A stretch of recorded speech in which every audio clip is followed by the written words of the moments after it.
لکه لایک فالوورز لپاره دغه خبره ده. لایک فالوورز لایک د فالوور د لپاره به انسان ترکمه کوي. لایک فالوورز هغه خلکو له پکار دی چې څوک کاروبار کوي، کار روزګار کوي، چې د ښه ویډیو پې وکړي، چې د خپل کاروبار پې مشهور کړي. په کنځلو باندې به یو انسان څه ځان له پهچان جوړ کړي، په کنځلو باندې به یو انسان څه ځان له لایک اور فالوور جوړ کړي. دوی دومره سوچ کار نه کوي.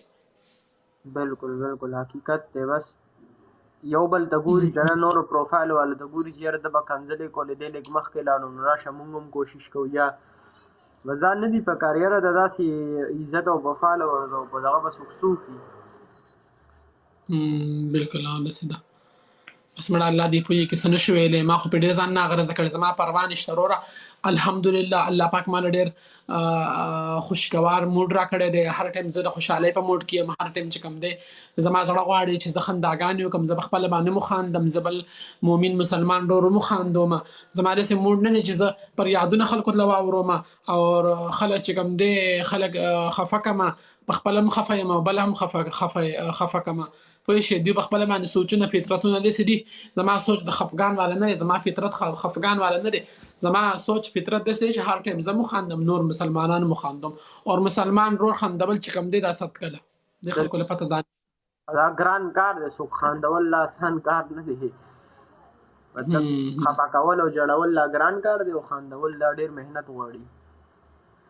بس مړه دې وله بس څه وایي. بس الله دې پوهېږي که زه خو الله دې په هر ځای کې کامیاب که پوه شي. مونږ دعاګانې در سره دي او د خلکو په دغه باندې ده چې څه وایي دي او شل پیرې دې وایي به زما پې پروا هم نشته. الله رب العزت د دې سرې ما له ډېر غټ صبر هم راکړو چې داسې خلک هغه ټول دغه کېږي که نه، لکه څوک به یې پېژنېږي نه چې ته ورته جواب او یو ویډیو ورکړي نو بس بیا یې ټول خلک پېژني. دغه خبره ده. نو لکه د دوی ټارګېټ دغه وي که نه چې مونږ ته یو جواب میلاو شي.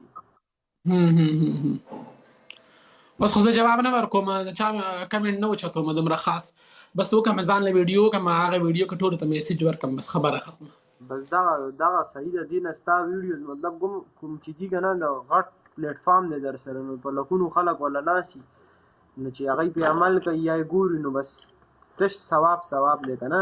لکه مونږ زه یې خپله ګورم، مطلب زه یې ګورم او زه پې مطلب عمل کوم. اوس چې کومې ښکلې ویډیوز راځي ستاسو بیانونه یا نور مطلب محفلو والا دا نور خلک به یې ګوري. بالکل داسې ده. اور الله رب العزت د هغې نه ماله ښه راکوي، ښه خورم ښه څکمه. په دې میاشت کې ما تقریبا 12-13 جوړې کپړې الله ماله راکړي. پهله ما دومره کپړې کولې، ښه ښکلې برینډډ جوړې، ښه ښکلی درځي. په 1500 روپۍ زه وګنډم، په 4-5-6 هزار روپۍ باندې زه سوټ واخلم، داسې ورسره ټوپۍ واخلم، داسې ورسره نوره رسه واخلم. پوه شئ. هغې نه ښه خورم، ښه څکم، ښه اچوم، ښه خوشحاله یم، زړه ته مې سکون دی. له مرګ نه نه یېرېږم. 15 وخته خپل لمونځ اودس کوم. زه د خلکو په خبر باندې څه کوم. من چې کله تبلیغ ته لاړ شو، کله چې موږ واپسي کې راځو که نه، موږ ډېر ټریننګ کي. تاسو ته به خلک دا وایي، تاسو ته به خلک دا وایي، تاسو ته به خلک دا وایي. د چا پروا به نه کوي، د چا په خبرو کې به نه راځئ. پوه شئ. په هغه خبر باندې زما عمل دی. زما دې خلکو په یو خبر باندې هم پروا نشته. ښه ښکلي خپل خوشحاله ژوند کوم، ښه ښکلي خپل خوشحاله ویډیوګانې کوم، هر څه کوم. د خلکو پروا خو به نه کوي، الله به راضي کوي. خلک خو نه راضي و نه راضي دی او نه به راضي شي. صحیح خبره ده. بالکل حقیقت دی. خپل کار وکړئ مړه. جمشید سلامونه.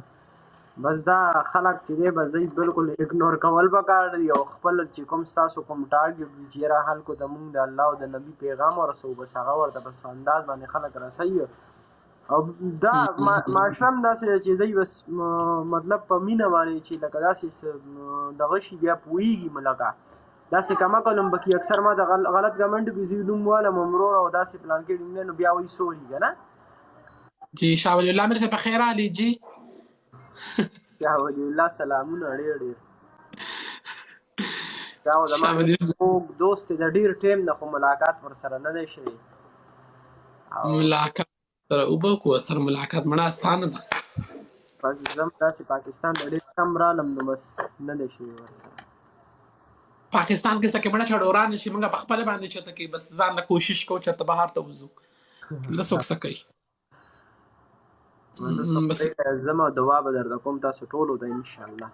جی الله دې خوشحاله کړه. زه خپل خیال ساته ښه، زه به لږه شاه ولي الله راوالم، هغه سره به ګپه کوم. ډېره مننه د جزای خیر درکړه، ژوندی لره ښه. امين.